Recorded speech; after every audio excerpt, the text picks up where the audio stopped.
Okay, so in the last class, we had started our discussions about styling the website that we are going to develop.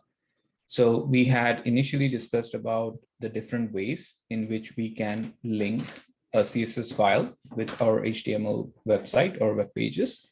So essentially, we had a way in which we could either choose to use inline CSS, which essentially means that there is an attribute for HTML elements or HTML tags that is known as the style tag. So essentially, if you use the style tag, then within the style tag as an attribute, you can specify different properties of your CSS styling rules, right? So that was known as the inline styling. And then we had the internal styling as indicated here, wherein within the head portion of your HTML page, you use what is known as the style tag. And within the style tag, you specify the CSS syntax that will allow you to apply styling rules to your HTML page. And the last way of linking any CSS file was basically what is known as the external CSS linking, wherein you create a .css file where you have all your styling rules. And then within, again, the head tag of your HTML page, you use the link tag wherein there is a property that is known as relationship, or in short, REL. And within the relationship, you specify what kind of relationship you're trying to link to this HTML page. And in this particular case, for CSS, it will be style sheet. And then we use the href attribute in order to specify the source of the CSS file that we are trying to link. Okay. The next thing that we have discussed, one of the important key takeaways, is what is the typical syntax of a CSS file. Okay. So herein we discussed and we learned that anytime that you want to apply a CSS styling rule, you specify what is known as a selector. So selector is basically in the HTML tag to which you're trying to apply your styling rules. So there are three ways in which you can specify your selectors. You can either choose to specify the tag names of the HTML elements. That involves directly specifying either, say, div or a UL unordered list or an anchor tag or an image tag or whatever HTML tag that you have on your page. You essentially specify that. So please remember that in this particular case, if you are specifying styling rules using tag names as the selector, then all of the tag names, all of the similar tag names will have the same styling as you apply to them, right? So that is something that you have to keep in mind. And then within curly braces, you specify the body of your styling rule. So the body will essentially have a property, which is a CSS syntax, and the property will have, after a colon, the value that is associated with that property, followed by a semicolon. So that is the overall syntax. So for example, here, if we were to apply these styling rules or these styling properties to the H1 tag, then this is the implemented syntax following this particular generic syntax that we have here. Okay, so those were the two main setup guidelines when it comes to CSS. And we also discussed about how you can specify the selectors also using class names. So if you use class names, then you're going to specify it using the dot operator followed by the class name that you specify here in your HTML page. And then you also have the option for ID, where if you specify it using the ID, then the selector will be written using a hashtag first, a hash or a pound symbol, followed by the name of the ID, that the label of the ID that you have provided on your HTML page. Okay, so these were some of the basic stuff that we discussed, and we also talked about a few of the basic styling rules, such as how to add text color, how to apply background color to your HTML page, how to apply different types of font family that is available in default, how to align your text to the center, how to increase the size of your font, and so on and so forth. Okay. And the last important thing was we discussed about the conceptual aspect of cascading in CSS, which basically means that if you have multiple styling rules for, let's say, the same element, then how is CSS going to treat that? Okay. So one of the important things we learned last time was basically there was a precedence of operators. So what that means is that, let's say if you apply a styling rule to the same element, first by using its ID, then class name, and then tag names. So essentially the ID way of applying CSS styling rule will take precedence over all the other ways of expressing CSS styling rule, followed by class name, and then followed by tag names. So alternatively, if you have used tag names, so let's say if the p tag has a background color that is specified here, and then after this, again, you specify the p tag and then apply a different background color, okay? So then what will happen is the browser, essentially, when it renders your website, will choose the CSS styling rule that it sees the very last, okay, at the very end. So here, if you just have an external CSS file, it will pick the styling rule that it sees at the very end of the file, or it will pick the next styling precedence rule that comes in order, is basically the internal styling rule. And then finally, if you have an inline styling, which is basically written as an attribute, then that will show up. So this basically gives you an insight into how a page is loaded. That is the important part. And this is something we will also revisit when we are adding JavaScript to our web pages to make it more interactive and dynamic in nature. And then there is also one more styling precedence order that comes after the inline as well, which is, no, at the very beginning, which is basically the browser's default styling.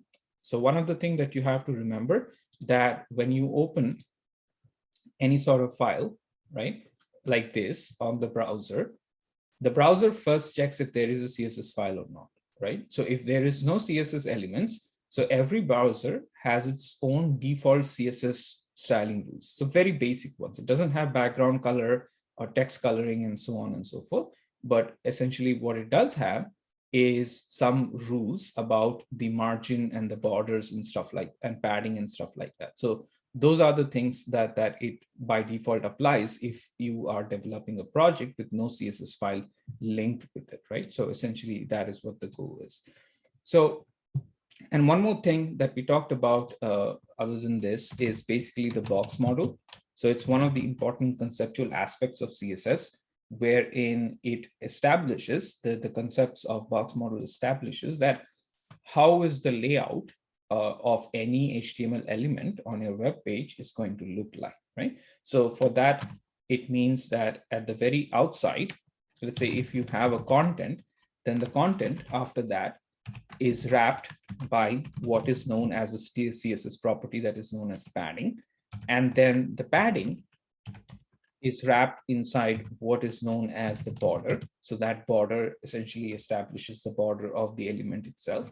And then finally, the border is also wrapped within the last CSS element or property of the box model that is known as the margin. Okay, so if you're trying to evaluate the width and the height of any particular HTML element, the positioning and layout of any particular element, then you take into consideration all of this together in order to determine its width and height. So that is one of the most important conceptual features that CSS has. And for everybody who is starting off with CSS must first grasp this concept and get an understanding of it and keep this in mind whenever they're implementing something or whenever they're trying to apply any kind of styling rule with respect to positioning and layout. Okay, so what we are going to do today is, so today's menu, we will talk specifically with respect to navbar style, right? So here we see we have this navbar currently as a list, right, for a basic HTML page. So what we want to do is essentially discuss about how we can do navbar styling, and we will kind of make this navbar a little bit different in order to see the full extent of different navbar stylings that we can apply. So what we will have, in addition to like a basic navbar that we have already implemented here, is we will do a drop-down menu. Okay. So what that means is that sometimes you see that if you hover over a particular menu option, and let's say if it has secondary options within it, let's say, for example, in the projects page, you don't want to just show a singular page, but you also would want to supply the users with the option that whenever they're on the home page and they hover over, let's say, the projects page, and then there are like different sections here, or maybe different pages, depending on how you have implemented it, that it tells you that there are sub options such as project 1, project 2, or you probably give the name of the project itself. So then how do we implement that aspect? And that is something that can be done using CSS, right? So we will discuss about navbar, basic navbar, and then the drop-down menu. And then if time permits, we will also talk about responsive navbars. So what do we mean by responsive navbar? So let's say, for example, when you view this web page on my screen, right? This is a desktop with full 1920 pixel resolution, right? Width and height, all those kind of jazz. So what happens if your website is accessed by a device which doesn't have the same width and height as the screen that you're developing it on? So that is, what if you access this with, let's say, a 13-inch laptop screen size, right? Or what happens when you access it using a tablet or an iPad or something like that? And then what happens if you access it using a cell phone, right? And also cell phones have different screen and screen size and width, right? So when you design these navbars, and navbars are one of the important key aspects of any kind of web system or mobile system, right? So you would want to make sure that the navbar is behaving adaptively depending on the screen size that is accessing it. Now, of course, you can argue that one of the key elements to control that screen size is basically this line here, which talks about the viewport, right? So the viewport is essentially the device that is accessing your web page, right? And when you say that the initial scale is 1.0, then it basically kind of spans across whatever available screen width and height is there for the device that is accessing your website, right? But in addition to that, what if, let's say, there is a scenario, let's understand this, is when we implement this, your navbar, that's the horizontal navbar that we will implement, will look something that will take up this entire screen space that you see here, right? We will see that when we implement it. But now, if you, let's say, reduce the size of the screen, you can see that it kind of bleeds out. If you notice at the very left corner of my screen, you will see that the projects and the hobbies are not behaving responsively, even though the content is. So that is, if you pay attention to this content here, that is kind of behaving responsively. You see that how the image is kind of shrinking because we have specified the unit as percentage. So it will take the percentage of the window size, which is very less right now. And the text is also kind of shrinking in order to match the window size. But if you notice, our nav bar is not responsive. That is what we mean by a responsive nav bar, is that depending on the screen size, our nav bar is not showing any kind of responsive behavior. So how do we implement that? How do we make sure that using CSS, the nav bar that we design is actually going to behave in a responsive fashion depending on the screen size that is used to access it, right? So typically a phone screen should be like this or shorter than that, depending on if you have a smaller phone. So we will see that how we can implement that and we can make that look better, right? So in doing so, in applying all of these different styling rules, we will essentially learn one of the important key aspects of CSS display. Okay, so there's a property that is known as display. And if you remember, when we were learning about HTML, we talked about two different categories of HTML tags, right? So we talked about the fact that there is a block tag and there is an inline tag. So when you're displaying something using the styling rules, you can essentially override the way the browser renders or displays different HTML elements on the web page. So of course, the basics are going to be block and inline, but the new display property values that you're going to be encountering or that you are capable of using in CSS is basically an inline block. So that is the first variation that you see in CSS in contrast to just the default categories that you have in HTML. So this essentially means that you can change any block element to behave like an inline element, right? So remember, in block elements, just do a quick recap. When you use a block tag, for example, like a paragraph tag or a div tag, right? Or many of the semantic tags that we know of, essentially, the browser is going to insert a new line before and after. So for example, here, H1 was a block tag, right, by default. So there's a new line before and after this. You can specify the width and the height of your content. So that means you can use the CSS properties, or even in HTML, you can use width and height, and you can specify how this is going to be rendered on the web page, right? And in contrast to that, the second type of display attribute that we have, or display property value, is inline, which is basically all our anchor tags that we have. So let me see if we have a value. So for example, all of these different input labels, input and label tags that we had, they were all inline tags. So if you look at the code here for our contact us page, so so here, if you look at the contact us page, between every label and input elements that we have as inline tags, we had, using HTML, forcefully put a break tag, which is an empty tag, which inserts these new lines after these inline elements, right? So we can essentially now not have to write this. Since we are learning CSS, we don't have to use these break tags. We can essentially implement that using CSS at this point of time by using this property that is known as display. So what happens if we want an HTML element to behave as an inline tag, but still be able to retain the property of a block tag? So that means it will appear side by side if you specify that, if you specify it as inline, but you still should be able to express the width and the height of the HTML element, right? So remember, just in pure inline display, you cannot control the width and the height of the content, right? That is determined by whatever content you're specifying.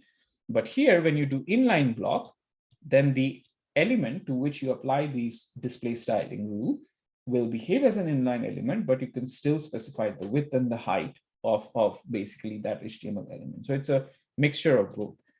In addition to this, display can be none, so it will not be rendered on the screen. So if you are trying to do the display, it can be completely hidden, right? So it will not be a part of the DOM itself. So that is one of the key aspects of what display none means. Okay, so none essentially means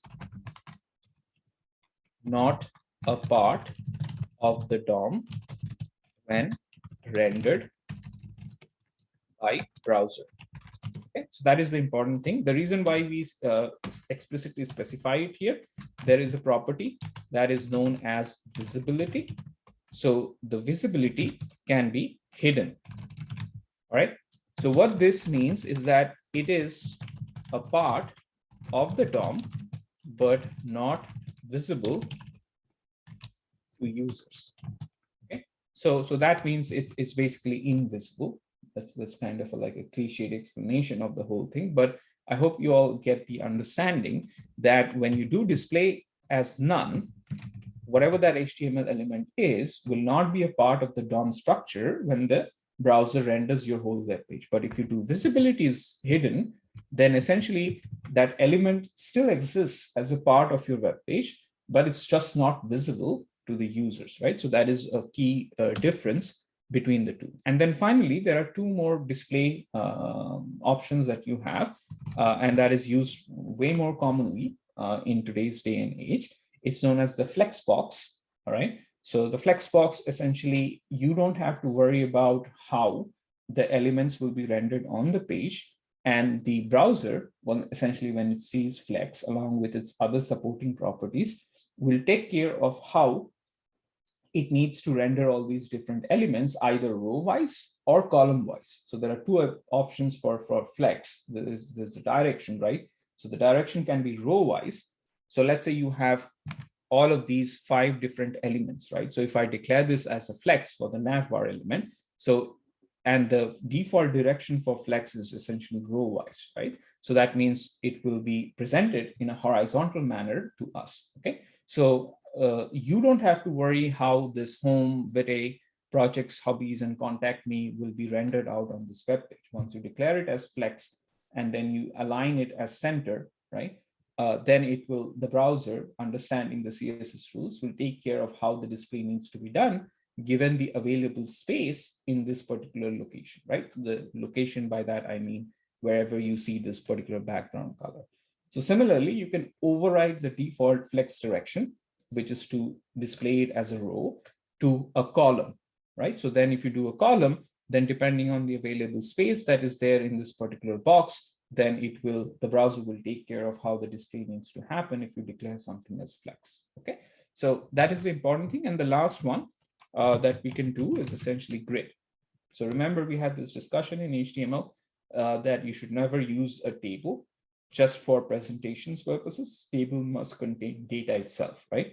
But what if you still need an option to present something in a tabular format, right? So that is done by using grid. So we will touch upon grid a little bit later, probably during the JavaScript project time, where I have a very nice demo, which is particularly applicable to grid CSS styling only, okay? So anyways, so without further ado, let us just start putting some content in here. So what I'm going to do first is create a new file within my CSS folder, and we will just call it navbar.css, okay? And here, what we want to do, we want to save this file, keep it open, but in the index, instead of using style.css that was previously linked, we are essentially going to link this to navbar.css, okay? So this is the two changes that I want to make at the very beginning. So I want a fresh canvas for my CSS, and then I want to link my external CSS to the index file. So as a result of this, if you change this, so right now we are in the contact me page. So if you come back to the home page, we can see that the styling of the home page has changed, but every other page, since it is still using the old CSS file, which is style.css, it's kind of rendering the new CSS element. So here, we would like to make two changes. So the things that we are going to do now is to essentially address the first two agenda that we have, which is the setup for basic navbar styling, and then do a drop-down menu, and then move on to responsive navbar. And as we work on that, we will take care of all the other aspects. So one of the things that we are missing here, typically what you see in navbars, is that there is also some sort of website logo that is present on the navbar itself, right? So if you, let's say, go to this web page of oakland.edu, right? You can see that this is the navbar area, right? So you have all your navigation elements here to the right. You have a search icon here, which if you click, that opens a search field. So that is also some kind of JavaScript behavior that you are seeing here. But what you need to pay attention to is not this line here. Okay, this is like two navbar elements present here, or two navbar wrappers present here. But you see there's a logo here. Okay, and then there is a full set of options here. And these options are drop-down menu-based options. So as you can see that if I am kind of hovering over each of these different elements, then that is showing me the subcategory of options that is present in each of them, right? So essentially we want to clone this behavior for our website itself, right? Similar to this. So the first thing that I want to do is first go back to my HTML file in my index page, and then kind of put this logo element there, right? So you can put an image. Right now, I'm just going to put like some kind of text field here, just to kind of mimic the behavior of the fact that there could be a logo that is present here, right? So what I want to do here, so this is our app container, and this is where the header starts. And after the header, we have the nav element, right? So here, what I want to do is probably change this ID a little bit, and then bring it to class navbar. So let's put another class name here. And then let's say we have a class name of navbar. Okay, so this is the first thing that I want to do. And then after that, I want to put my navbar logo right after this. Okay, and in order to insert the navbar logo, I want to wrap this in its own div element. Okay, so what I want to do essentially is put a div, okay, and then give it, let's say, a class name or an ID name. So we will say div class for logo. And then here we can just say something like m mouse. Okay. Remember, this is just a placeholder. If necessary, you can also put an image. Let's put the image actually. We have our favicon here. So we will just use this favicon as our image element itself, right? So what I want to do is I want to take my image, okay, and then my source is essentially going to be /images, and then I think it's download.png for our file, and then alternate text will be website logo. Okay, that's the alternate text. I don't want to give any titles as such, so we can keep that empty, right? So this shows up here. So this is in its own div, and this is your nav bar. So essentially, we have structured at least towards the goal that we are trying to reach here, right? So once this is done, once the logo has been created, and then what next thing that we want to do is essentially we want to start our navigation menu. So right after this, I'm going to give another comment and say this is going to be my nav bar menu options. Okay, so this will all be my nav bar menu option. Okay, so what we will have here is an unordered list. We will stick with this. And by the way, if you have any questions in between, please feel free to stop me. Okay, so if we do the UL, and let's say we want to put a class name to it, and let's say all of these different class links are basically going to be our navigation links. Okay, so now in addition to these navigation links that we are going to generate, or that we have already generated using the A tag within the LI, all right? So the next thing that we want to do is here create a placeholder for responsive nav bar. So here I'm just going to say placeholder area for responsive nav bar. Okay, so what I want to do in this area is essentially implement the code that is necessary in order to develop our responsive nav bar. So we will come back to this. And we will talk about this when we have done the basic styling. So this is basically the hamburger menu icon that we will put. So remember, when you see certain menu options using, what do you call it? Using a cell phone device, right? When you're accessing it, you don't necessarily see the full menu, right? Let's just see if Oakland behaves that way or not. So here, you can see that immediately once the screen size has changed, the menu is also behaving like this. Let's see. Okay, so here we go. So here you can see right now, if I go below the screen size, notice how this whole navigation menu changes into an icon. You see here to your left, you have these triple line icon. Sometimes it is also known as the hamburger menu. So anytime the screen width and height kind of reduces below that, this menu will become like this. Right? So this is exactly what we want to implement, right? So I want to create this icon. When you click this icon, then it will show me all the menu as it is supposed to display, right? And then as the screen width and height changes, you can see that your website is also kind of behaving similarly, right? So that is exactly what I want to do. And for that, I need to essentially create this icon. And I need to keep a track of when the screen width and size changes beyond a certain threshold, such that this takes effect. And whenever that width and height kind of goes above that threshold or is above that threshold, then I need to remove this and I need to switch back to my original menu style, right? So to do that, I essentially need to keep this thing here. So the way I'm going to do it is basically through the use of input field, okay? Similar input fields that we have used here. And the input field that I want to make use of is basically this checkbox. So the whole idea, the logic that I will try to implement, that if the checkbox is ticked, right, then use the icon of that hamburger menu or that 3-line icon. So that is basically the logic. So I'm trying to implement basically an if and else statement that essentially will allow me to keep a track of the checkbox. If it is checkmarked, then I would use the icon that would be present there. So what I need for that is basically 2 different elements, right? Just to give you a quick idea of what it will look like. So we will do a checkbox input type, and it will not be text. So it needs to be checkbox, okay?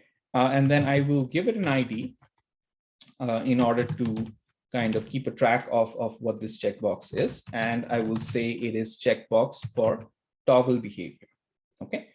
We can, of course, use different types of toggling elements that looks better than this. But right now, the whole purpose of this input element that we are putting here, okay, let's give some separation here, is basically to implement like an if-else statement kind of logic, right? So to keep a track.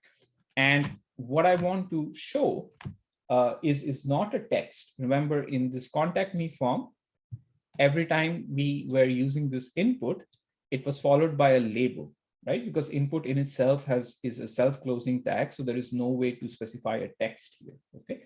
So it needs a label to kind of tell the users when it renders out what this checkbox is representing, all right? So here in this particular case, if we apply that same logic, right, we don't want to display a text, right? So if the checkbox is check marked, then we want to, what do we want to show here? Instead of a text, we want to show this icon. That is the goal that we are trying to achieve, right? So in order to do that, we are going to, of course, take the help of label, okay? And the label is for which ID? Essentially for this checkbox toggle. So I'm just going to put this ID here, all right? And then we need to give it a class name, of course, in order to kind of identify it. And let's say this is going to act as my hamburger menu option. So I'm going to give it a grouping of hamburger menu. And the hamburger menu, essentially, that you need to display is from this code. And I got this from the web itself. So remember, there are special characters that are available, right? That allows us to render certain different options here. So the hamburger menu that I'm going to use in this particular case is basically this particular option here, okay?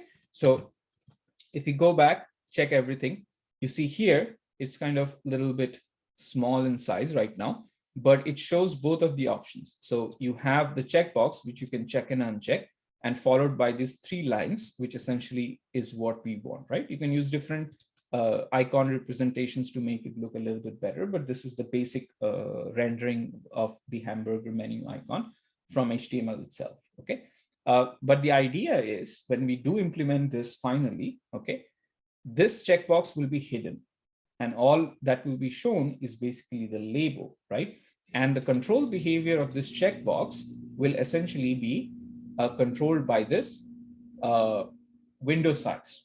So we will see that how it kind of all falls into place, right? So for now, we don't need this, okay, because we are not doing the responsive menu right away. We just want to do the initial horizontal nav bar design, okay? So what we want to do after this is create another wrapper to put all of this content into its own place, right? So what I want to do right after this is basically create my navigation menu, okay? So here I will say nav bar menu options, okay? And this menu option will go inside its own container or its own wrapper, making it easier for us to implement the different styling rules and apply it to the different elements that is present inside, right? So I'm going to create another div, okay? And I'm going to give it a class grouping, and that class grouping is essentially going to be menu, okay? So everything that is menu is going to go inside this particular checkbox. So what I'm going to do is take all of this content here. These are all of my menu, okay? And then I'm going to move this content one hierarchy above, so I get everything inside of this, all right? So the next thing that I want to do is do some changes here. So to this project, let's fix this first. So what I want to do is I want to put the listing as the primary element, and then I want to put the anchor tag inside of the listing, and then take this text to be a part of the anchor tag.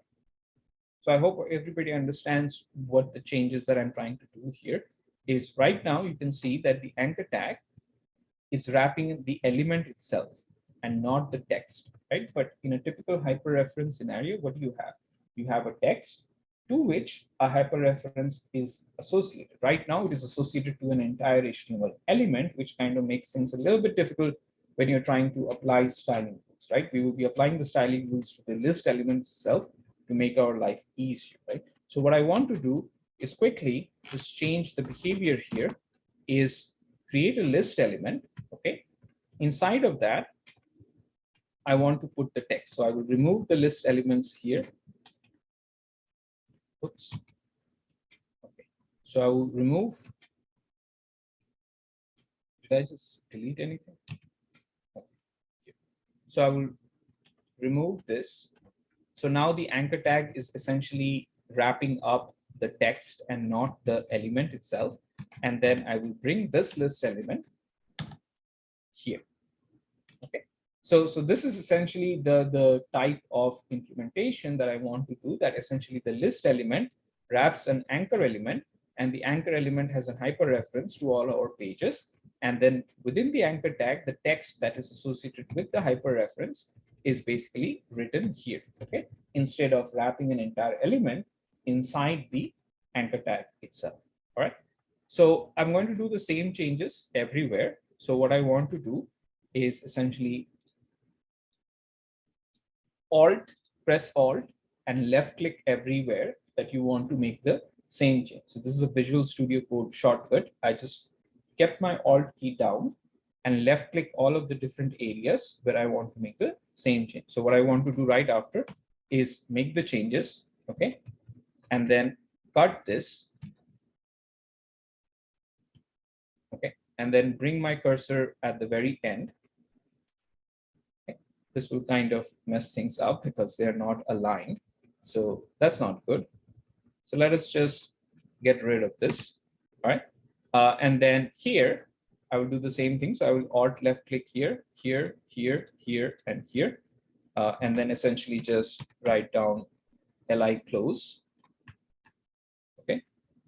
So why did it close? Div. Okay. So we just need li. Right? Li closes. And the next thing that we want to do is essentially remove this closing li tag everywhere. So I'm going to click here, press down Alt, left click here, left click here, left click here, and then left click here. And then just backspace this so that we don't have it. All right. And then do the same thing for the li's here. So I will Alt left click here, here, here, and here. All right. So I'll just remove it and save it. Okay. All right. So let's see. Everything looks good. All right. No error here. So the li element wraps the anchor element, has the hyperreference, then the text to which the hyperreference is associated with, and then the anchor tag closes, and then the list item closes, right? So that takes care of all of our different initial menu options. So now I want to kind of append or supplement this menu option such that we can achieve a behavior that is similar to what we see here. So that means for one given menu option, I will show you for one, and you can implement using the same idea for all of the others, is that one of the menu options will have this additional drop-down menu option. Okay, so that is what we want to do. So the way I want to do it is I want to do it inside of this particular menu option. So inside projects. So for projects in itself, we don't want to give any kind of text here. Okay, so that means when we are creating this particular projects, after this project, we want to create a drop-down menu. So here I will create a new section, or not section, but basically a comment, drop-down menu for projects page, listing the projects, the project heading or something like that, listing the different projects. Okay, so here, this is the original menu, and now we need to create a menu for the subcategories, right? So in order to create the subcategory menus, it's basically an indented menu, right? So it's nested. That is essentially the logic that we're using. So what we are going to do is, of course, follow the same style that we have for our original menu. That is, we are going to create a UL, okay, that is an unordered listing. And that unordered listing is basically going to be for our drop-down menu, okay. And then within the UL menu, we will specify all of the list items, and the list items will then have a link, not an HTTP link, but basically a simple link. And then within the A tag, you will essentially write the subcategory of menus that will be present there, right? So here, let's say we will give project1.html or something like this. So one of the important or one of the interesting ways, let's say here, one thing I can show you in addition to this is if you go to the projects page, and let's say you have many different sections here of different projects, right? So let's quickly create that in the projects page. So right now the projects page has a table and then some stuff going on here, and then the footer starts here, okay? For some reason, yeah, probably this is the reason. All right, and then it closes here. All right, save it. So what we want to do is, before the horizontal ruling ends, let's say we create some articles here. Okay, remember to revise, article is basically a HTML semantic tag, wherein the content that you specify within the article tag is a standalone content in itself, right? It does not need the supporting information from any of the sections on your web page, right? So that is the HTML semantic tag. So here, what I can do is ID, and I can say project 1. Something like this, or you can give the name of the project itself. And let's say we do a H2 tag. I don't know which hierarchy we are currently using here. Okay, so I think only have an H1 tag somewhere. So here we can do something like artificial intelligence. Then we can do a P tag and then give some text here. Abstract or something like that. And let's say we do another project right after this. So we will use another project tag here, and then use this as, let's say, data science, or let's say cybersecurity. That's the name of your project, and then some text here as well, right? So if we do this, and then let's say, instead of linking the page itself, we want the users to be able to, when they click the menu, they should be navigated exactly here, right? And ignore all of the contents here. So this is not a big page right now, but if you put sufficient text, it will kind of start to scroll down a bit, right? So if you want to do this, an easy way to essentially do this is to use hashtag and then the ID itself in order to link or navigate to a specific area in your web page itself. So what I mean by that is, let's say you have your project 1 here, right? So we know that the href for just the projects page is going to be /, then the pages, and then projects.html. But after this, I can put a hash project 1. Okay, so this will essentially allow us to kind of navigate to the exact location in the page that you are trying to go to, right? So this is an option where you can link a specific page. All right. So right now, to keep things simple, I will just indicate that the hyperreference is going to the projects page itself. All right. And let me just create 3 more or 2 more of this. 1, 2, and let's put 1 more. Okay. So here we will say project 2, project 3, and then project 4, something like this, right? So let's check our progress till this point. So let's go back to home. So this is what the entire menu without any styling is looking like, right? So we have the original menus, and then we have the drop-down menu, which is a nested element inside of the list item for the original menu for projects. So we will hide this and we will make it behave similar to this aspect that we are working with, right? So once the drop-down menu is essentially done, you will have the rest of your items, which is basically your hobbies and your contact elements itself. And then the div element closes. So remember this div element that we had started at the beginning, that is wrapping up your entire menu elements. That wraps up. The initial UL element then wraps up. Remember this UL element is at the very beginning of the nav links, which contains our hamburger menu element, our main menu, and our drop-down menu. Okay. Then the nav element closes. Then we have a horizontal ruling. We don't essentially need this at this point. And then the header closes. All right. So if you have a header or whatever content that follows will essentially be a part of that. Right. So now we can start applying the CSS styling. All right. So the first thing that we want to do is, before you begin any kind of CSS styling, and this is an important thing, you need to override the browser's default styling. So what I mean by that is, remember, if you do not specify any kind of styling property which the browser implements, specifically with respect to the margin, the padding, okay, again, if you want to recall the padding, remember the box model, right? That there is a content, then there is a padding which separates the content from the border, which is there. And then the margin separates any particular HTML element from other neighboring elements, either top or bottom or left or right, right? So the browser implements these styling rules, right? So you need to make sure that you override the default behavior of any browser that might be able to access your website. That is the important thing. That's the key thing that you want to avoid, right? So what I want to do is basic styling to override default browser behaviors. All right, so this will ensure that regardless of whatever browser we use, essentially, we are not using any of the browser aspects, right?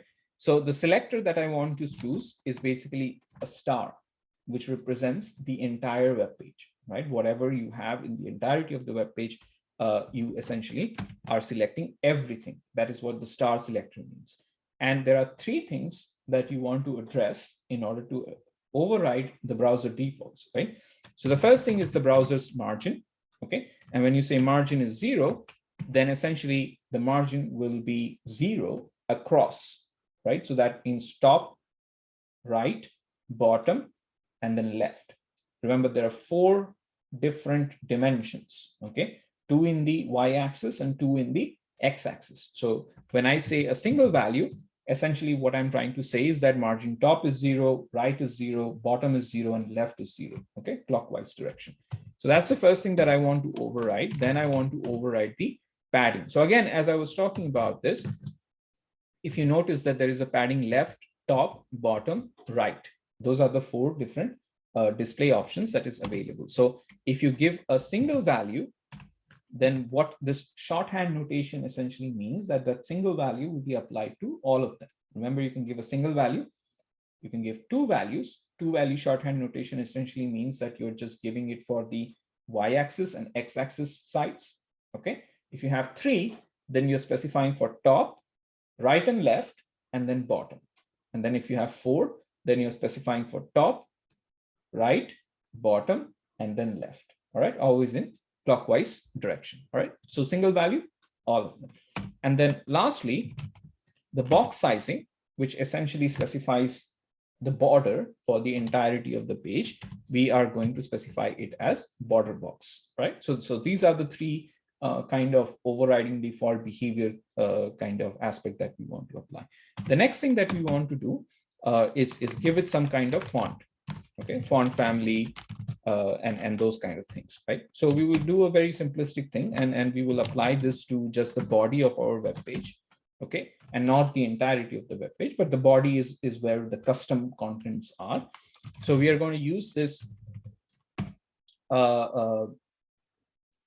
CSS property that is known as font family that we discussed last time.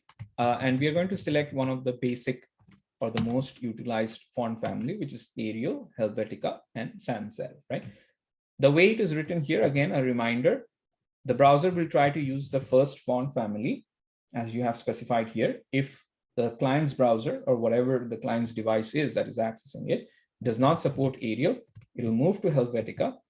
If not, sans serif. And if all of these are not present, then the browser will use whatever font it's default capable of using, right? So that is the thing. Now, there are two things. Now, let's check our progress real quick, okay? So here you can see all of our margin and borders have been removed, right? So that is why things are just kind of smashing into the very end of here, because there is no padding here.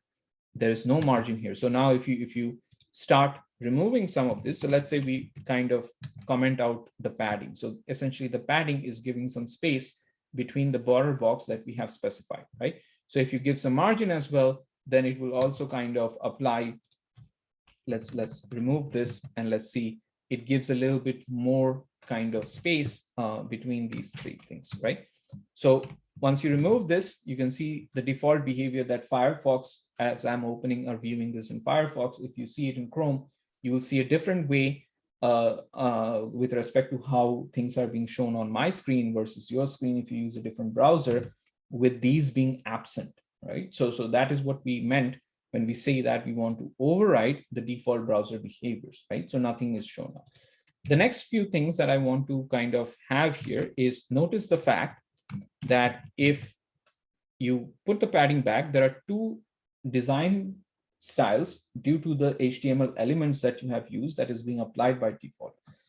First one is because you have used an unordered list, you see this bullet symbols that is coming here, right? But if you notice the menu here, there are no menu like the bullet symbols that is not present here, right? The other thing so the first thing that we want to do is remove this bullet symbols. So what I want to do is, first of all, I will take all the list items that is present on my web page, okay, which essentially is referring to all of these tag names that we have used, right? And then for that, I want to use this property that is known as text decoration, right? So that bullet point is basically the decoration.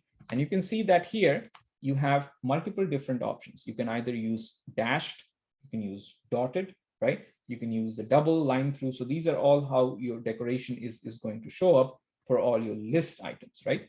So and that will control the behavior of the list item elements, right? So sorry, what I want to do is remove the bullet list. So essentially what I need here is list style, okay? So the list style allows you to replace this default round bullet list, and you can use all of these different options that is there. That's if you want to give a numerical value, if you want to give a Greek value, Roman value, these are there. But if you notice at the very end, there is a value that essentially is saying none, right? So that allows us to get rid of all of these different bullets that we saw that. And because we want to do this, essentially because when you create a menu, you don't see a bullet point, right? If you're developing the menu using list items, you will see some different variations of implementation of navbars where they only rely on the anchor tag. So essentially that allows them to avoid having to deal with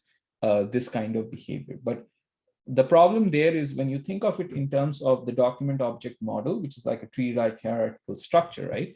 If you create these default, these drop-down menus and stuff like that we have here, that does not structure very well in terms of the representation. You can of course style it up, but to kind of retain the structure itself, you want to make sure that things are going well, right? Or things are represented using as an unordered list or an ordered list. So anyways, so the next thing that we want to do, that we want to remove from the default behavior is, you notice here that all of this has an underline, okay? And the reason why this have an underline is because whenever you declare with some text within the anchor tag, okay, that essentially what that means or what that does is underlines the text. The browser is going to underline it in order to kind of notify the users that you can interact with this particular text, okay?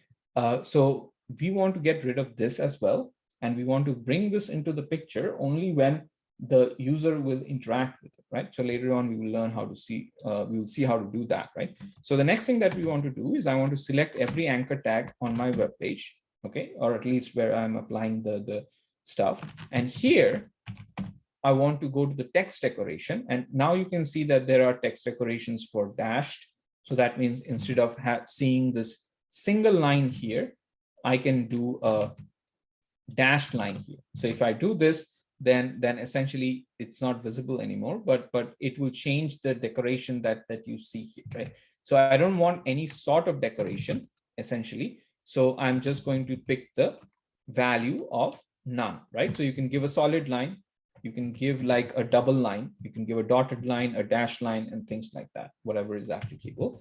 So we will put none, and then we will refresh the page, make sure everything is good, right? So now we have set up or we have cleaned the default behavior of our code, right? So the next thing that we essentially want to implement is get all of this and make it look this way, right? So by this way, I mean, make it look this horizontal way where you have the logo and then you have the all of the menu items side by side, right? So going back to our page, okay, so the thing that you have to note here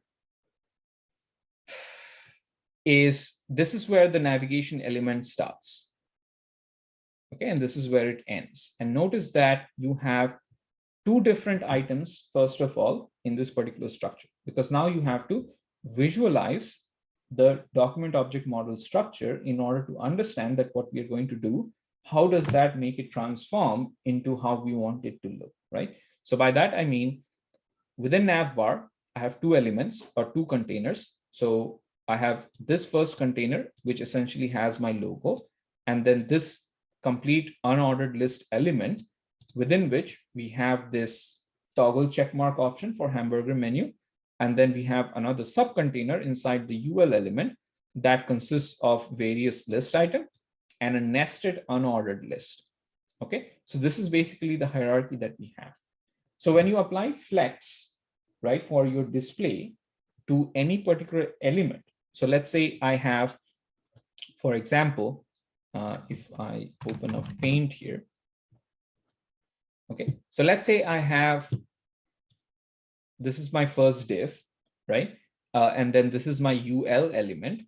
And within this UL element, I have another div, which basically is the container for all of my menu items. So this div is essentially representing this menu. Okay, so this is the container. And within this div, I have multiple list items. All right. So when you apply flex, what it does is it takes all of these different items and places them side by side. All right. And how much it needs to span across the screen depends on some additional properties that you have to specify, such that it will essentially either put some space in between or be pushed to the very edges. That is, there will be as much as space at this as there is available between the different items. So if you add any kind of new, let's say, div element to this environment, then the browser will be able to automatically, because you specify a property of flexbox, it will be flexible. That's where the name is coming from. And it will adjust itself to the available space and display all of the items there, right? So we want to apply the display of navbar to this nav element. That is our primary element that is there, right? So what we want to do essentially, and the header is going to cause a little bit of problem because the header needs its own space as well, but we will see how it looks. If it looks bad, then we will essentially remove the header at that point of time, right? So then we need to start styling the navbar using flex properties, flex property of CSS, all right? So first we need to select the navbar. So let's see, where is our navbar? It's, where is it? Where did it go? Navbar here, right? So we have a class name of navbar. So we can use this or the navigation menu or the tag name itself. So I'm going to use something in between. So that is dot. And then this is my class name for my nav. So I will come here, dot navbar, open up the box, and then start applying the style. So the first thing that I want to do is I want to set the display property. Remember, we talked about it. We have block, we have inline block, we have grid, we have flex, right? So we are going to use the flex one. Okay. The next thing that we want to do is we want to center everything out. So in order to center everything out, we need to use the property that is known as align items. Okay. And when we align items, we are essentially going to center it out. Remember, there were two more options that was given there. You can do the flex start. So that means all of the items will be left aligned, and then flex end, and all of the items will be right aligned depending on the direction of your flex. All right.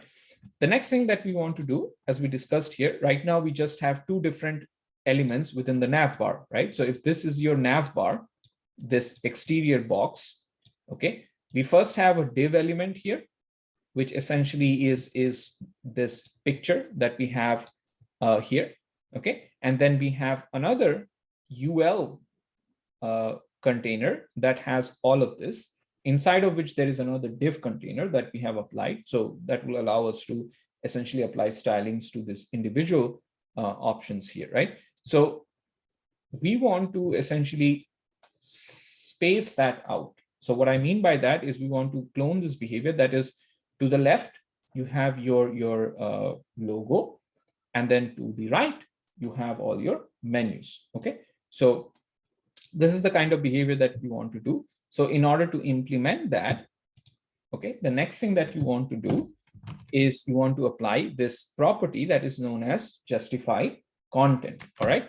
And the way you want to apply the justify content is to put as much space as you can between all of the different elements that is applied to the flex property, right? So we basically want to use this property called space between. You also have the option for space evenly, but that will not push these elements away from each other, right? So it will just put even space. So if you keep on adding more elements, then it will have even space, or it will try to balance things out to have sufficient space between them, right? So we don't want that. We want to push the logo and the menu as far apart from each other as we can, right? So we are going to put space between, okay? And the next thing that we want to do is probably, let's see how it looks first of all right? So here you can understand, and let's remove this, okay? So here you can see our logo is here, and then our menu is here. And the reason why we were able to achieve this is we centered all of this, okay? And then we put this property called justify content space between, right? So this is the property of on top of the flex display effects that is pushing both of these elements apart from each other. Keep that in mind, right? So the next thing that we want to do is this kind of looks a little bit stacked on the screen. So let us give it some padding. Remember, as we were removing the padding here, things were looking different, right? So let us just remove the padding altogether. All right. So we want to give some padding overall to this particular navbar container itself, such that this does not look too like stacked with the corner of the screen itself, right? So let's say we start with the padding and let's see how it goes. So let's say we give a padding of 10 pixels, all right, fixed value. Okay, so it has moved a little bit. Do you guys want to move it a little bit more? Or this looks all right? We can move it a bit more. A little bit more? Okay, let's go with then 25. Let's increase it a bit to a larger value. How about this? That looks better. Okay, so we have some space here. We have some space here. Things look good enough. All right, so the next thing that we want to do is probably give it some background color. So again, remember the background color is specified using the property background dash color. Okay, any 2-word or multiple word syntax in CSS is separated by the hyphen. Okay, please remember that, right? So you can choose a background color that is not as bad as my choice. Okay, we will stick with this. I don't know how good this looks, but anyways, it'll look weird with this white background, but that's the image we downloaded. So anyways, let's stick with this, but you can work with this. This is not something functionally important. All right, and let's give some color to our text as well. Hopefully I can land a color that looks good. So I'll just use black. Probably this is the best option here. Okay, So everything that is written inside the nav bar will appear as black. Okay, so we are done with this. All right, so this is basically the setup of the nav bar element. Remember, everything that we did at this point of time was just for this container. All right, so the next thing is we will continue to move forward and take these individual aspects and start designing them, right? So here, notice the fact that when we changed, where did we go? Where's my code? When we changed this color for this navbar container, remember dot navbar essentially is representing the entire nav element. So this nav element here, right? But notice how we still have, it doesn't look completely black to me, right? So the text for the links is still blue, and that is a default behavior that is coming from the browser essentially, which shows blue color for visited, unvisited links and stuff like that, right? So you can also decide what kind of text color should appear. So we want to fix this first, right? So I'm going to select this container inside of which all of this anchor tags reside, right? So I'm going to say dot nav dash links. Okay, so let me just select this first so I don't do a typo. All right, and then I will do dot nav links, and then in the nav links I want to select the anchor tags. So if I give a space and select anchor tags, then what this selector is specifying is select this primary element that is denoted by the class name navlinks. Okay, and then within that element, for all the anchor elements that is a child of navlinks, do the following. Okay, again I will say this, this is a new thing that we are learning here about selectors. Is, let's say if I do dot class name and followed by a tag name. Okay, so essentially if you write a selector like this, what you are essentially saying that, again, imagine the DOM structure, that for the element that you have primarily selected, choose these tag names which are children to this element at any level. That is the important thing that specifies at any level, right? So that means if we come here, this is the primary element that I will select. That is the UL, which is represented using this class name nav-link. And then I'm saying take all of the anchor tags, which is a child to this UL element, and then apply whatever styling I specify, right? So the styling that I want to specify here is to basically change the color, right? So what I want to do is take the color and make it, well, black, okay, synonymous to this. So now if we come back here, we can see that everything now is as intended, right? There is another variation of this way of writing this selector where you're having a parent and a child, is what if instead of saying select all these tag names which is a child at any level. Okay, so at any level means, so this div is a direct child of this UL element, one hop, right? And then this list item is a child of this div, and then this anchor element is a child of the list item. So you see that from the very parent element, there is a 1 hop, 2 hop, 3 hop jump. But what if I only want to select the tag names which are a direct descendant of the primary element that is selected?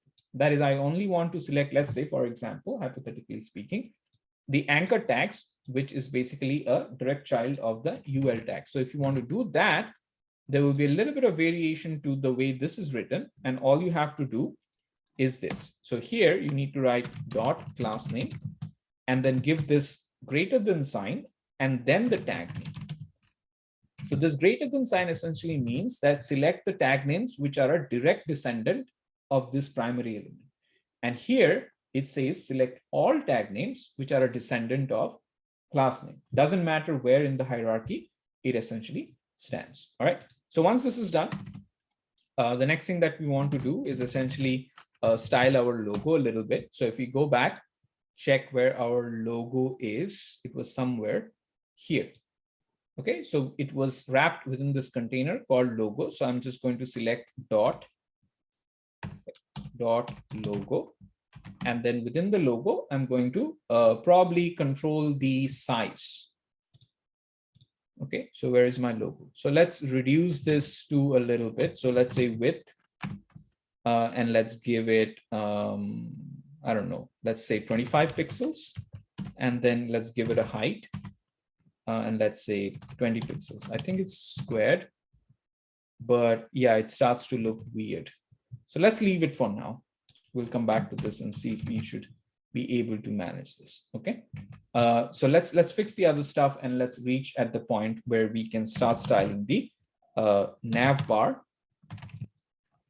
options. Okay. So remember the nav bar options. So we will come back to this. Don't worry about this. So it's just a matter of figuring out what the actual width and height is. So in the nav bar part is essentially present inside this. This is the container where all our menu options are present, right? So I'm going to select this particular element, and I'm going to do the same thing that I did for the nav element. That is, here you can see all the elements. These are different list items that are present, right? So I'm going to apply the property of flex in this as well. And I'm going to make this spread across this particular area, right? So what I want to do here essentially is take this particular container. So that's dot menu. So let's do that, dot menu. And then the first thing that I want to do is I want to apply the property of display flex to that. The same thing that we did for the nav bar container, where inside of the nav bar, the nav HTML element, we had just two elements. First the div, and then the other one was the entire UL list for the original menu.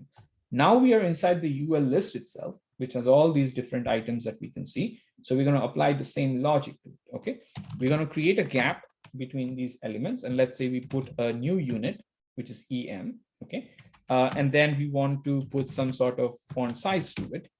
Let's start with 16 pixels and see how it looks, and move from there. Okay. All right, so this is how it looks. It is still spanning a little bit higher because of this guy. Let me just change this real quick. Okay. All right. So width, I will just say use 20 pixels, and then height, I'll just say use 20 pixels. Okay. Oh, wow, that is too short. All right, let's change this. Let's say 50 and 50. How is this? Better? No? Okay, let's do Maybe a little 75. bit bigger. Yeah, let's do 100 and 100. Let's do 150 and 150 and see how it goes. This is okay? That looks better. Yeah, let's keep it at this and then we can come back to this again. All right, so anyways, if you fix this, it basically, when you do flex, it kind of takes the size of the largest element and kind of controls the overall environment based on that. So anyway, coming back, once you apply flex here to this menu item, give it some gap. So this gap is essentially specifying the gap between these elements here. So that's what the gap property is doing. Okay. And then we give a font size of 16. If you kind of increase this font size, things will start looking a little bit. This is better, I think. 24 pixels, we can give this, right? Shall we go a little bit higher and see how bad it looks? Okay, let's keep it at this. Okay. So anyways, so this is basically what happens when you are applying flex. So it auto arranges all of this depending on what you want to do after that. Because remember, you also have the options of align item center. This will center the items. If you put space between, then whatever amount of space is available here, remember this is the UL element. You cannot see it here. But let's say if we do inspector element and we try to kind of check everything, then you can see the different sizes that are available inside of this element, right? So, and then the next thing that we want to style is, since we removed all the styling for our anchor elements and stuff like that, we want to essentially give an idea to the users when they are interacting with that particular option, right? We want to have this behavior that we see, that when it comes here, you see it gets underlined and then kind of highlighted, kind of pops out, right? So that is essentially what we want to apply next. Because if you see here, my mouse changes, right? The cursor changes because the browser knows, or we have implemented using HTML, this as a link, right? As an anchor tag. But we don't have any visual aid to go about with it, right? So that is essentially what we want to do. And to do or understand this, the new thing that we will learn here is this concept of SEU pseudo classes. All right. So what this means is basically when you want to apply certain interactions which are dictated by a certain event, such as a hovering of a mouse or clicking of a mouse, then that is represented in CSS using this pseudo classes, right? And the pseudo classes syntax is a little bit different. So let us see how it changes. So what I want to do first is I want to go into my menu. Okay, so this is where all of my options are. All right. And I want to pick up this anchor tag from here, which is a child of all of the list items, right? So let us put this step by step. What we want to do is we want to pick up all the list items. And the way you write pseudo classes is in the selector portion, you give a colon, okay? And then you specify the type of pseudo class behavior that you're trying to apply. So here, the behavior that I want to apply is this hover behavior. So that means if I hover or if the user hovers their mouse over any of these list items, do the following, right? So what I want to do is essentially, I want to give it some background color, which is a little bit different from what we see currently. So currently, I think we use this beige type of color. Let's just go with something like a little bit darker, maybe. Let's just do this, right? Just for testing purposes, okay? Then we want to create a pop-out kind of behavior on this. And the way we can do this is by providing a border around that. You can provide the border by default as well. It's not going to make much of a problem, right? But here we are going to provide the border only when the user interacts with it. That is, the user hovers their mouse over it. There's no click behavior that we can do using CSS. But you can do all of these, the pseudo behaviors, right? So the way you give a border is by specifying what is known as a border radius, right? And it gives a little bit of curvature around the edges as well if you increase the value or the size of it, right? So let's say we start at 10 pixels here, okay? And then the final thing that we want to do is basically give it a transition, right? So it does not immediately just show up this change that we are specifying here, right? For the hover element. So this new property that is known as transition, which controls the animation behavior, a little bit of the animation behavior. So what we want to do is specify how much time it takes for the browser to apply this styling rule when the user hovers their mouse over it. So that's the first value that you need to specify, that is the timing. So let's say I give it a timing of, let's say 0.3 seconds. Okay, and then separated by space, you can give the next attribute is how do you want the design or the transition to happen, right? So I want to basically ease it in, right? So if you want to draw analogies of what is this similar to, remember in PowerPoint slides, you can apply transition to every slide. When you apply the transition, it takes a certain amount of time for the slide, and then it has some sort of animation style. You know, it kind of eases in, rolls out. So that is what we are essentially doing here, and applying it to a behavior that is dictated by the user hovering their mouse over it. So now if you go here, you can see this doesn't look the best, but essentially this is the behavior that we are trying to implement, right? So you see there's a little bit of delay, and then it goes away when the user removes their mouse from it, right? So maybe I can just reduce this borders, probably 5 pixel. Okay. Still looks weird, but we can fix it. The reason why it looks weird is because this is the largest element. Okay. And it is due to the flex property, we are getting the similar behavior for all of the other elements dictated by the largest element. So once we hide this drop-down menu, then everything should look at the same width and height of all of the elements, or the largest element, which will be the same for all of them, right? But we get the idea. So the important thing that you learned here is how to do pseudo classes, and then the idea of border radius. Okay, that gives a little bit, you see, notice at the very edges, there is this slight curvature. So that is what the border radius is doing. If you simply do a border, then you won't get that slight curvature. And the more you increase the value of this, so let's say from 5 pixels, if you do 25 pixels, then you see the curvature has rounded even further at the edges, right? So that will control the weight, or the value will control how much the curvature is going to be. Okay, and then we learned about transition, which is similar to like applying PowerPoint transition properties to this. Okay, so let's just give a little bit of padding to the menu items as well. Okay, so what I want to do is I want to take the menu items or the menu class, select all of my list, and then apply some padding. Okay, and let's use a shorthand notation that we discussed. So instead of using a single value this time, let's use two values. So let's say 5x and then 15x px, right? So what this does is this is going to apply 5 pixels on the y-axis, so that is top and bottom margins, padding, sorry, and then 15px on the x-axis, so that is basically the right and left-hand corner. All right. So here, if you give this, okay, so that is the separation. We got a good separation at the top. Okay, and we got a good separation in between as well, because it was also controlling the content here, right? So if you play around with this value a little bit, you can test it out and see or use the one that looks the best for you, right? So now the next step that we want to implement is basically hide this menu. So once we hide this menu, then our basic navigation styling would be done. All we need to do is essentially, what do you call it? I forgot.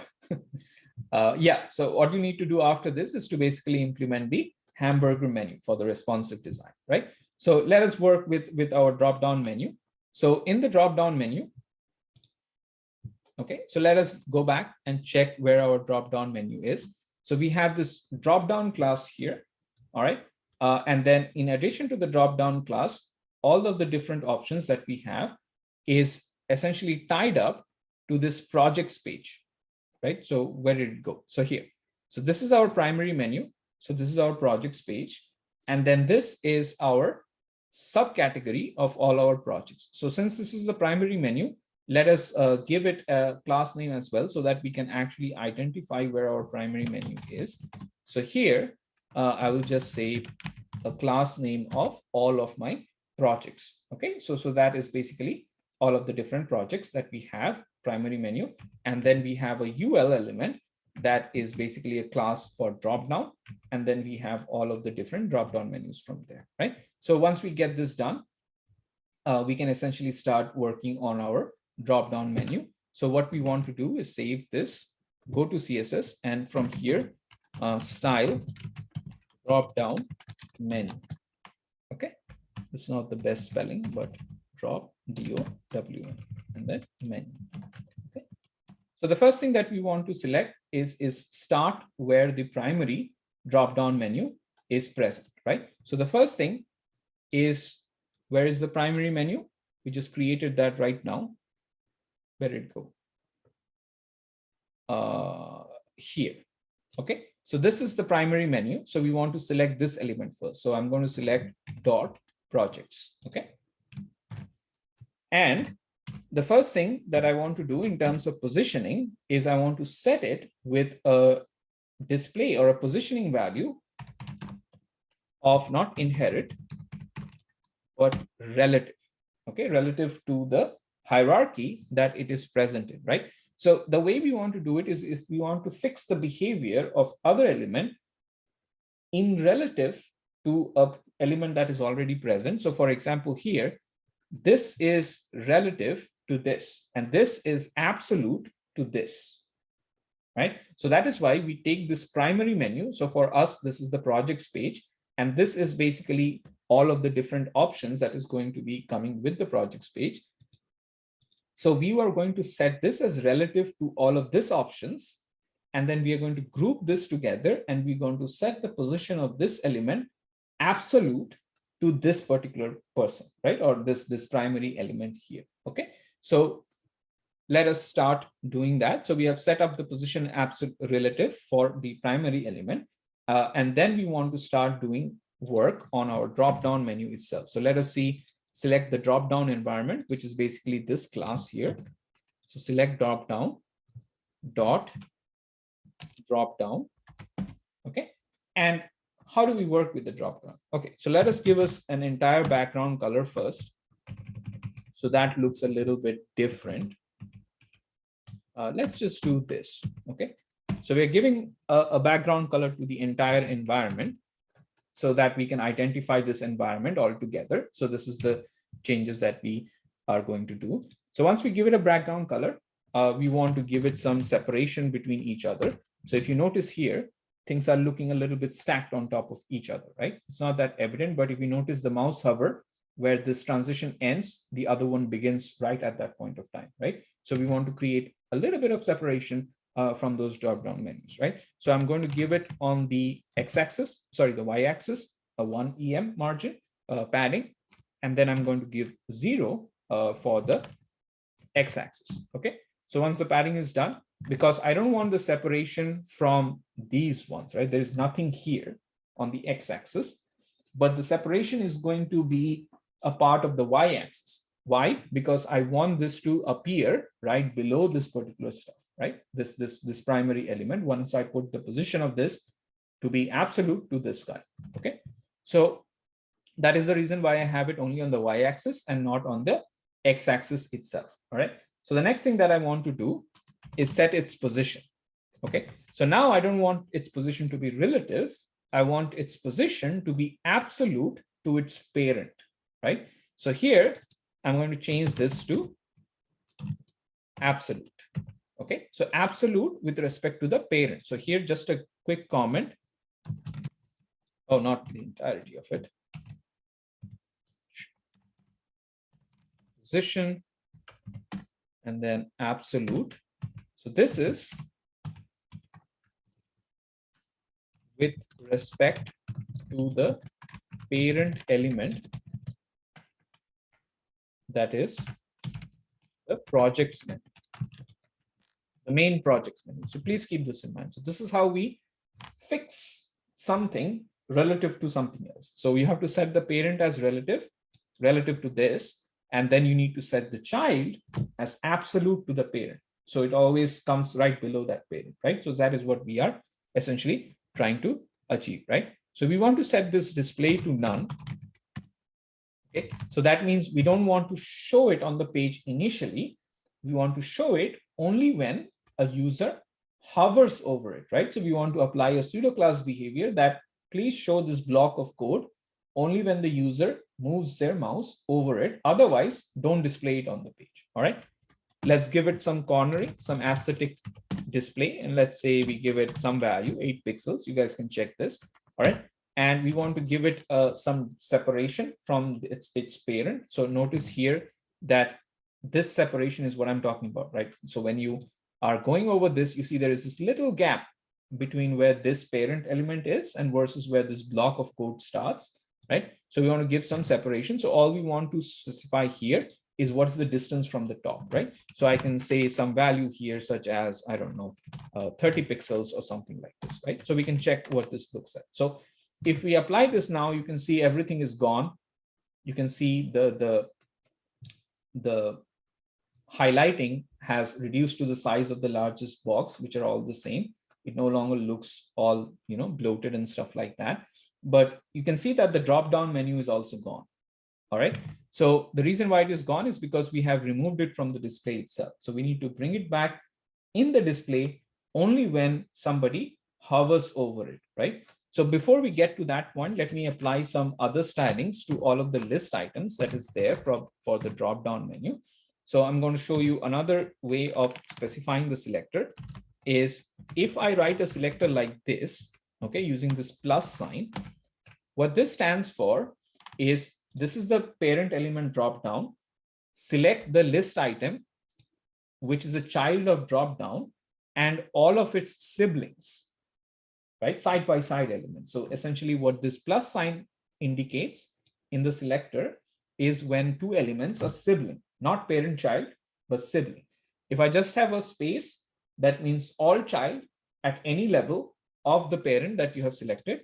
If I have this greater than sign, we talked about this somewhere here, then we are saying direct child of the parent. So we learned another symbol here in the selector today is if you give a plus sign, then essentially the left hand element and the right hand element of the plus sign are siblings to each other in the tree structure. And this is the reason why tree structures are pretty important, right? so that you can visualize all of this different behavior. Okay, let me give it some space unless Prettier decides to not like that space, right? So what I want to do is give it a margin only at the top. Okay, I want to create further separation from the parent menu and the block of code that will contain the drop-down menu, right? So let's say I give it something like a 10 pixel value. We don't know how this will look, but we can check it out. And then let's make things look a little bit better for our list items in our drop-down menu. Okay, so I'm going to select within my drop-down menu all of my children list items. Okay, give it some padding values. So let's say I give it, I don't know, only here to the x-axis 0.5 em, and let's say this value. Don't worry about these values in unit if you're starting.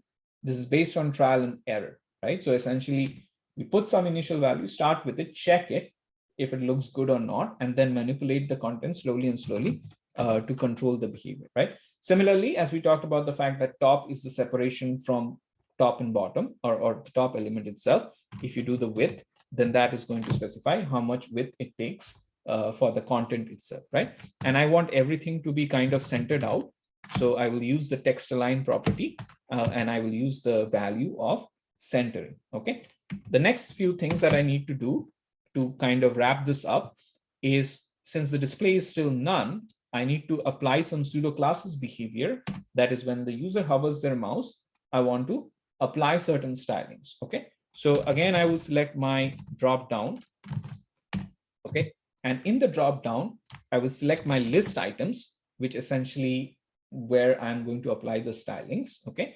And I will use the same pseudo class behavior, which is if the user hovers their mouse over it, what do I want to do? All right. So what do I want to do? Essentially, let's say I want to change my background color. Right now, I think it's just blue.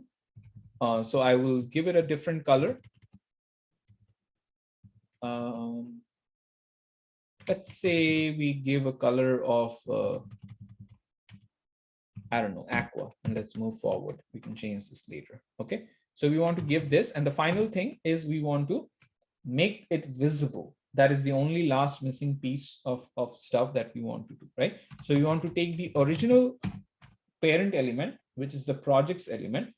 So remember, we don't apply the display part of this block associated with the drop-down menu, because the drop-down menu is this block here that shows up.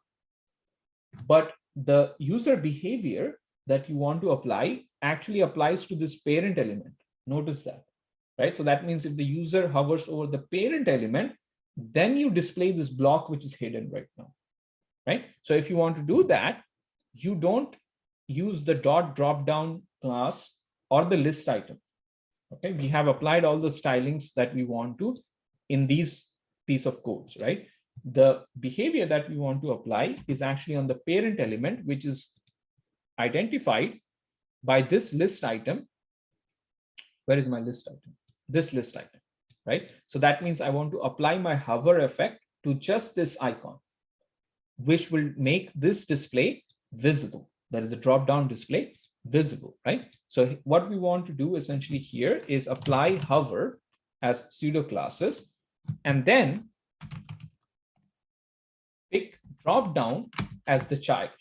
So we are creating that hierarchy that if the user hovers over this primary project menu option, then take this drop down, which is a child of this primary project option, and then transform, because remember, we have to change the display of which element? The element which is encapsulating the entire drop down menu, right? So that is the reason why after the pseudo class behavior selector to the parent element, I am then selecting the child, which is the drop down, the entire block that we want to display.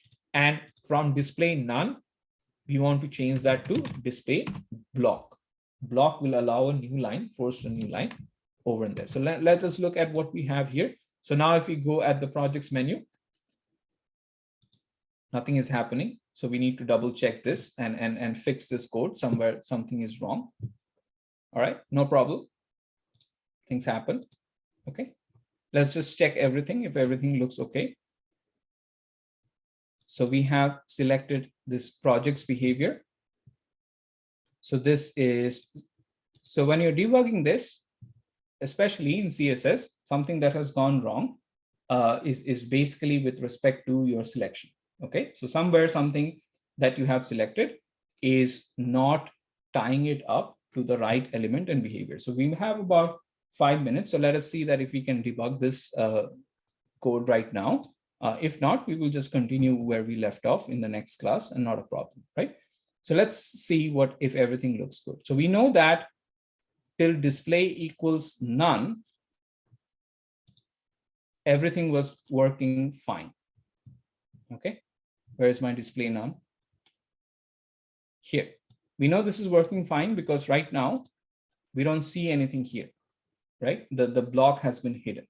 So that means the only thing that is not working essentially is the behavior here. So that means when we hover over it, this should essentially have the similar behavior of this, but it is not happening. So let us focus our attention to that area. So please work with me, help me out if you notice something that I have done wrong, and see if we can together find out where the problem is. Is it the display none? Is that part of the problem? No, so, okay, so display none is not part of the problem. We need that because if you notice this, if you look at this page, right, you don't see the drop-down menu, right? But if I hover over any of these options, then it displays the drop-down menu.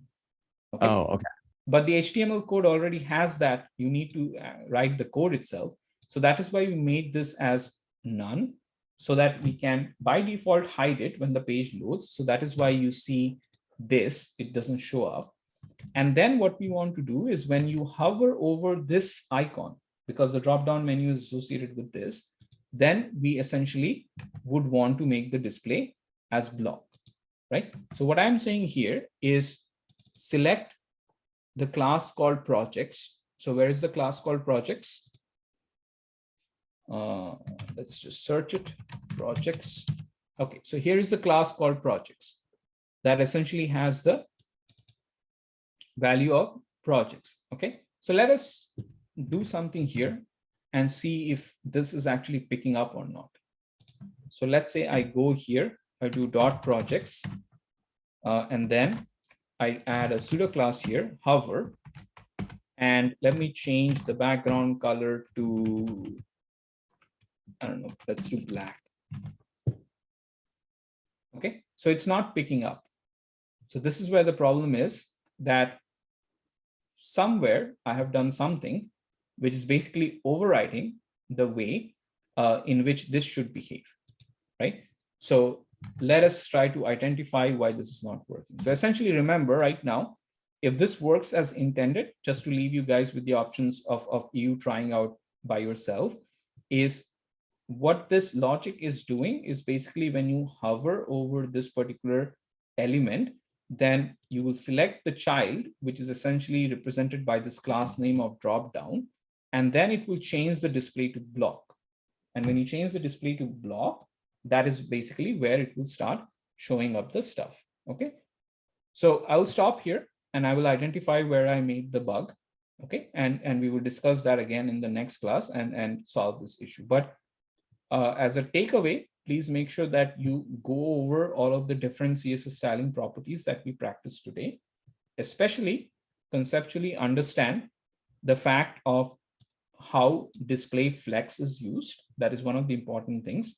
Second, how pseudo classes are used. So here we talk specifically about one particular pseudo class action, which is hover.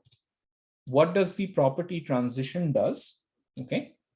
And then what does the property for positioning, relative, and positioning absolute does in terms of presentation? Okay, so that is the only 4 things that you need to revise before we meet up in the next class. In the next class, I will discuss about whatever the bug is, why this is not working, and we will talk about how to make our design responsive and talk a little bit about CSS media queries as well. Okay, how you can specify different kind of query and then apply different CSS styling on top of that. Okay, all right, so I will stop here, stop the share and stop the recording, and I will take any questions that you may have at this point.